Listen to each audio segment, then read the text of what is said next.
திடீர்னு ஒரு விராட் கோலி போகும்போது நமக்கு டக்குனு ரோஹித் சர்மாங்கிற ஒரு கேப்டன் நம்மளுக்கு அப்பப்போ நம்ம டீமை லீட் பண்ணியிருக்காருங்கும்போது அவருக்கான ரெஸ்பெக்ட் கண்டிப்பா கொடுப்பாங்க. நீங்க மும்பை போனீங்கனாலே எக்கச்சக்கமான மைதான்ஸ் இருக்கும். அங்கிருந்து ஒரு கிரிக்கெட்டர் வரது ரொம்ப ஹார்டான விஷயம். பட் ஈஸியா நம்ம வந்து மும்பை லாபி அப்படின்னு நம்ம ஈஸியா சொல்லிடுறோம். நிறைய பேர் ரிஷப் பந்த் வந்து சென்னைக்கு வரதுக்கான வாய்ப்பு இருக்கு. எனி சான்ஸ் வாய்ப்பு இருக்கா அப்படின்னா? டெல்லி விட மாட்டாங்களே. டெல்லி விட்டாருன்னா எடுத்துருவாங்க. ஆனா எனக்கு ஹர்திக் பாண்டியோட ட்ரேடிங் நடந்ததுக்கு அப்புறம் என்ன வேணாலும் நடக்கலாம் கிரிக்கெட்ல. ஏன்னா இது ஐபிஎல், இது ஒரு கார்பரேட் விளையாடக்கூடிய ஒரு கார்பரேட் ஒரு பிரீமியர் லீக் இது.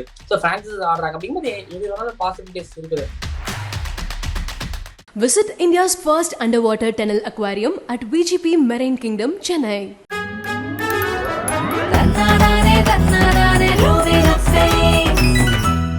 கேம்ஸ் எல்லாம் போயிட்டே இருக்கு. ஒரு விஷயம் கண்டிப்பா எப்பவுமே வந்துடும். ஒரு டீம் வந்து சரிவை சந்திக்கும் போது அந்த டீமுடைய கேப்டன் வந்து கோரமா தாக்கப்படுவார். ஏன் இப்படி கேப்டன்சி பண்றீங்க அவ்வளவுதான் அப்படின்னு ரைட் ஆஃப் பண்ணுவாங்க. அது எல்லாருக்கும் நடக்கிறது தான். ஆனா இப்போ ரீசெண்டா பாத்தீங்கன்னா அது ரோஹித் சர்மாக்கு நிறையவே நடக்குது. அது ஒருவேளை அவங்க வந்து மும்பை இந்தியன்ஸ்ல அவர் கேப்டனா தக்க வச்சிருந்தா இந்த பேச்சுக்கள் ஏச்சுக்கள்லாம் வந்திருக்குமான்னு நமக்கு தெரியல. ஆனா அந்த கேப்டன்சில இருந்து அவரை சாக் பண்ணிட்டாங்கன்னு சொல்றாங்க. நமக்கு தெரியல. மியூச்சுவலா போயிருக்கலாம். ஆனா அதுக்கப்புறம் அவர் வந்து அவர் மேல பயங்கரமான குற்றச்சாட்டுகள் போயிட்டே இருக்கு. அவர் வந்து கேப்டன்சி பண்றதுக்கு தகுதியானவரா? அவர் இத்தனை நாள் பண்ண விஷயங்கள்லாம் மறந்துட்டு இப்படிலாம் பேசுறாங்கல்ல. உண்மையிலே என்ன நடக்க போகுது? ரோஹித் சர்மாவுடைய கேப்டன்சிக்கு இன்னும் எத்தனை காலம் அவகாசம் இருக்கு? இப்போ ஒரு அரச பரசல ஒரு நியூஸ் T20க்கு வந்து ரோஹித் சர்மாவும் கோலியும் அவைலபிளா இருக்காங்கிறது ஒரு ஹாப்பியான நியூஸ். ஸோ அப்போ T20 வேர்ல்டு கப்புக்கு அவர் கேப்டனா இருப்பாரு. இன்னும் கன்ஃபார்ம் ஆகல. இது வந்து பாத்தீங்க அப்படின்னா இன்னும் கன்ஃபார்ம் ஆகல. பட் காத்துல வந்த ஒரு செய்தி, இது காத்துலன்னா சோஷியல் மீடியா நானும் படிச்சேன். கன்ஃபார்ம் ஆகலாம். ஓகேங்களா? இது இது இந்த சோர்ஸ் சொல்லுவாங்க. மேபி இது கன்ஃபார்ம் ஆகலாம் ஒண்ணு. இன்னொன்னு செஞ்சுரியன் தோல்வியின் முன்னாடியே நான் யோசிச்சது என்னன்னா, நம்ம ஆல்ரெடி பேசியிருக்கிறோம்ல, ஒரு KL ராகுல வந்து நீங்க ஓடிக்கு கேப்டன் ஆக்குங்க. ஆக்கிட்டாரு. அவர் 2 மேட்ச வின் பண்ணி சீரிஸ் வின் கொடுத்துட்டாரு. டெஸ்ட்டுக்கு அவரை கொண்டு வந்தாங்கன்னா, நம்ம நம்ம நம்ம சேனல் தான் பேசியிருந்தோம். நம்ம KL ராகுல வந்து ஒரு ஓடிஐக்கு டெஸ்ட்டுக்கு நீங்க கொண்டு வந்து திரும்ப KL ராகுல டெஸ்ட்டுக்கு கொண்டு வந்து மிடில் ஆர்டர்ல ஆட வச்சு கேப்டன்சி கொடுங்க அப்படிங்கிற டாக்க நம்ம தான் இங்க ஸ்டார்ட் பண்ணி வச்சோம். இப்போ இப்போ என்னன்னா நான் நினைச்சேன் KL ராகுல் ஹேண்ட் ஓவர் பண்ணலாம் அப்படிங்கும்போது இப்போ ரோஹித் சர்மா அந்த இன்ட்ரெஸ்ட் இருந்துச்சு. ஸோ ஃபர்ஸ்ட் டெஸ்ட் மேட்ச் தோல்விக்கு அப்புறம் அந்த செகண்ட் டெஸ்ட் மேட்ச்ல அவரோட கேப்டன்சி பார்க்கும்போது ஸோ அவருக்கு அந்த இந்த இன்வால்மெண்ட், ஏன்னா ஒரு சூப்பரா எல்லா டீமும் கலந்தார், நல்லா கலந்தார். ஒரு விராட் கோலி, சரி நீங்க சீனியர் ப்ரோ, அவரே சொல்லியிருப்பாரு ஒரு இடத்துல, நான் வந்து விராட் கோலியோட கேப்டன்சியை பார்த்து தான் டெஸ்ட் கிரிக்கெட் கத்துக்கிட்டேன் அப்படிங்கிற மாதிரி அவர் சொல்லுவார். ஸோ ஸோ உள்ள எல்லாத்தையும் கொண்டு வந்தாரு. ஐ திங்க் இப்போ ஹேண்ட் ஓவர் பண்றதுக்கான சரியான நேரமா எனக்கு தெரியல. ஆனா முழுக்க முழுக்க அது ரோஹித் சர்மாவோட விருப்பமா தான் இருக்கும். பிசிசிஐ கேட்டுப்பாங்க. ஏன்னா இது வரைக்கும் நீங்க சரியா தான் கொண்டு போயிட்டு இருக்கீங்க. ஸோ இதுக்கப்புறம் ஏதாவது மாத்தணுமா? பிளஸ் ஓகே, அப்ப அது வந்து ரோஹித் சர்மாவோட முடிவா தான் இருக்கும். பிசிசிஐ இருந்து அவர் நீக்கிறதுக்கான வாய்ப்பு இல்லைன்றீங்க அப்படியா?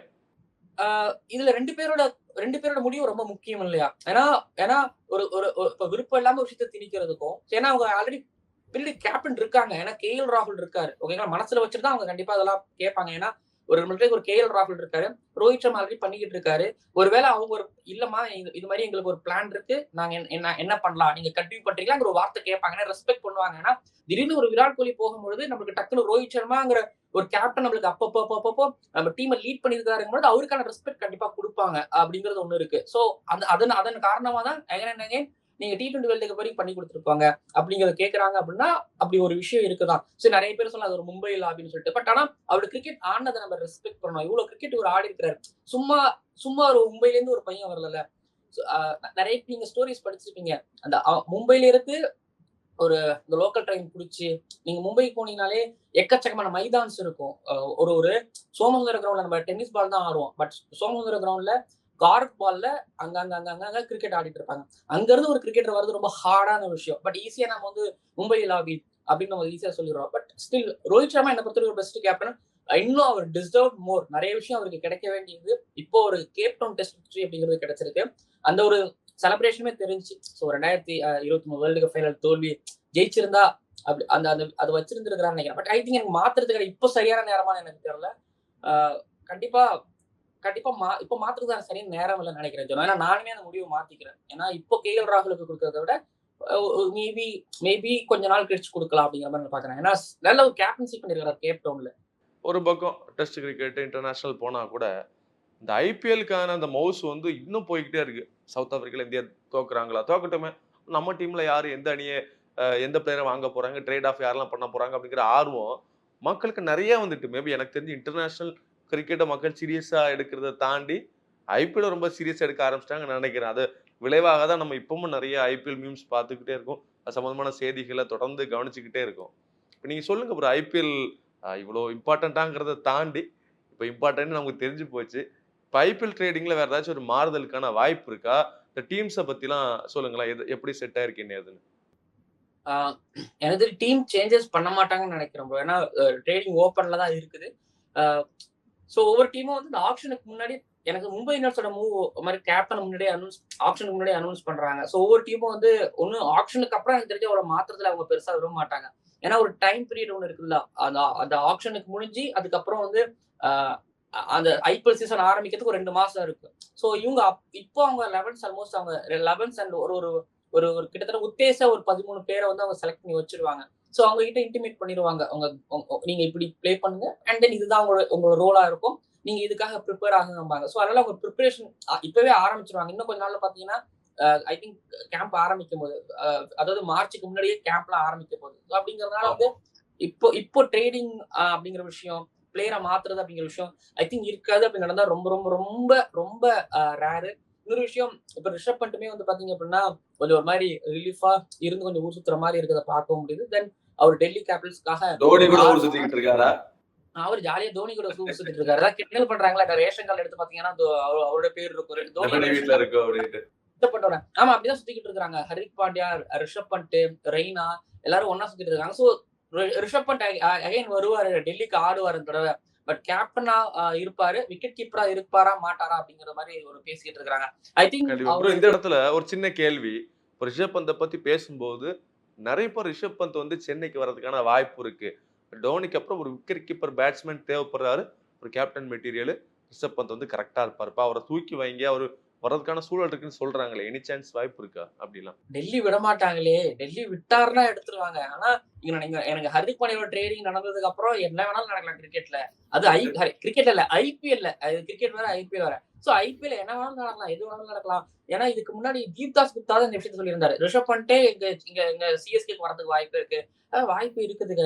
இப்ப இன்னொன்னு ஹர்திக் பாண்டியா ஐ திங்க் இதுக்கப்புறம் மாற மாட்டாருன்னு நினைக்கிறேன். பட் ரிஷப் பண்ட்ட எதிர்பார்க்கலாம். எது வேணாலும் நடக்கலாம். ஏன்னா இது ஐபிஎல், இது ஒரு கார்பரேட் விளையாடக்கூடிய ஒரு கார்பரேட்ஸ் ஒரு பிரீமியர் லீக் இது. ஸோ பிரான்சைஸ் ஆடுறாங்க அப்படிங்கும்போது எது வேணாலும் பாசிபிலிட்டிஸ் இருக்குது. ஸோ நீங்க கேட்ட மாதிரி ட்ரேடிங் இதுக்கப்புறம் எனக்கு தெரிஞ்ச வாய்ப்பு இல்லை. மேபி எங்கேயாவது ஒரு டீம் 2 டீம் பண்ணுவாங்க. பட் எனக்கு அது தெரிஞ்ச வாய்ப்பு கிடையாது. ஸோ ஓவரால் எல்லாம் ப்ரிப்பரேஷன்ல தான் இருப்பாங்க. அதுக்கப்புறம் பிப்ரவரி போனதுக்கு அப்புறம் அந்த கேம்ப் நீங்க ஒன்றும் பண்ணல. கேகேஆர், ஆர்ஆர், அப்புறம் எம்ஐ இவங்க எல்லாமே வந்து ஆல்ரெடி அவங்க ப்ரிப்பரேஷனை வந்து கேம்ப் அவங்க ஸ்டார்ட் பண்ணிடுவாங்க. எஸ்பெஷலி யங்ஸ்டர்ஸ்லாம் இருக்காங்கல்ல, கேகேஆர் கூப்பிட்டு அவங்களுக்குமே தனியா ஒரு அகாடமி இருக்கு. ஸோ அங்க கூப்பிட்டோ, ஆர்ஆர் அவங்களோட அகாடமிக்கு தனித்தனியா கூப்பிட்டோ அவங்க ப்ராக்டிஸ் ஸ்டார்ட் பண்ணிடுவாங்க. ஸோ ஆல்மோஸ்ட் பிராக்டிஸ்க்கான ஒரு நேரம் பிப்ரவரியில இருந்து ஆல்மோஸ்ட் ஜனவரில இருந்து ஸ்டார்ட் பண்ணிடுவாங்க. அபிஷேக் நாயர்லாம் கேகேஆருக்காக அவரு அங்க கேம்ப் போட்டுருவாரு. இப்போ ரிங்கு சிங்லாம் அவர் இருக்கும்போது ரிங்கு சிங், சுப்மன் கில் அந்த டீம்ல இருந்து யங்ஸ்டர்ஸ் எல்லாம் வந்து பாத்தீங்க அப்படின்னா அவங்க ஜனவரியில ஸ்டார்ட் பண்ணிடுவாங்க. ஜான்லயே அவங்க கூப்பிட்டு போயிட்டு பண்ண ஆரம்பிச்சிருவாங்க. அதே போல டிசில சரி கௌதம் கம்பீர் வந்து டெல்லி கேபிட்டல்ஸ்க்கு ஒரு டைம் இருந்தாரா, சாரி லக்னோக்கு இருக்கும்போது அவங்க ப்ரிப்பரேஷன் ஸ்டார்ட் பண்ணாங்க. ஸோ ப்ரிப்பரேஷன் டைமுங்க இப்போதைக்கு ட்ரேடிங்லாம் போக மாட்டாங்கன்னு நினைக்கிறேன் நான். ஓகே, ஸோ இனிமே வந்து அதுக்கான வாய்ப்பு இல்லைன்னு நினைக்கிறீங்க இல்லையா? அது கண்டிப்பா. Okay bro. இப்போ சிஎஸ்கே பொறுத்த வரைக்கும் இப்போ மீம்ஸ் எல்லாம் பாத்தீங்கன்னா சிஎஸ்கே அடிக்கிறதுக்கு ஒரு டீமே இல்லாத மாதிரி ஒரு பெரிய பில்டப் கொடுத்துக்கிட்டே இருக்காங்க. இப்போ நம்மளும் டீமோட அப்படியே லிஸ்ட் பேர்கள் பிளேயரோட ஃபேஸ் எல்லாம் பார்க்கும்போது என்னப்பா இப்படி இருக்காங்களேன்னு தோணுது. இன்னொன்னு, எப்படி இருந்தாலும் டோனி கை வச்சா அது ராங்கா போகாதுங்கிற ஒரு நம்பிக்கை எல்லாருக்கும் இருக்குன்னு வச்சுங்களேன். இப்போ நிறைய பேருக்கு ஒரு கேள்வி என்னன்னா, கடைசியில் இந்த 4 ஃபாரின் பிளேயர்ஸை யாரை இறக்குவாங்க அப்படிங்கிறது தான். அது மட்டும் யார் இறக்குவாங்க நீங்க நினைக்கிறீங்க? நம்மளுக்கு டெவோன் கான்வே கண்டிப்பா இருப்பாரு. அதுக்கப்புறம் வந்து பாத்தீங்க அப்படின்னா ஐ திங்க் இவங்க ரச்சின் ரவீந்திராவை கீழே இல்லைன்னா டேரல் மிச்சல் கண்டிப்பா இருப்பாரோ. ஏன்னா டேரல் மிச்சல் தான் அவங்க கன்ஃபார்ம் பண்ண மாதிரி எனக்கு தெரிஞ்சு. தீக்ஷனா பத்தீரனா அவங்க ஆட வைக்கலாம். இல்ல எங்களுக்கு பத்தீரனா கொஞ்சம் ஏதாவது சொதப்புறாரு, நாங்க ஷர்டுல் தாக்கர் வச்சிருக்கிறோம் அப்படின்னா மேபி பத்தீரனா வெளில வைப்பாங்க. பட் ஆனா எனக்கு தெரிஞ்ச இந்த 4 தான் முக்கியமா தேவைப்படும் நினைக்கிறேன். ஒண்ணு டெவோன் கான்வே மேல, அவருக்கு பேக்கப் பிவி Rachin Ravindra. But Devon Conway, Daryl Mitchell குழப்பம் வேணாம்.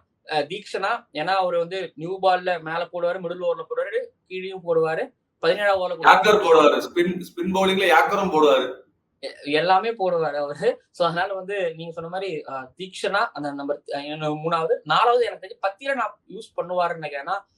போன சீசன்ல அவ்வளோ அவ்வளோ ஒரு ஹார்டான சீசன்ல ஒரு நம்பிக்கை வச்சு கொடுக்கும் பொழுது ஸோ நான் பாத்துக்கிறேன் அப்படிங்கிற மாதிரி சில நேரங்கள்ல சொதப்பினாலும் பட் பல நேரங்களில் அவர் நல்லா பண்ணியிருக்காரு.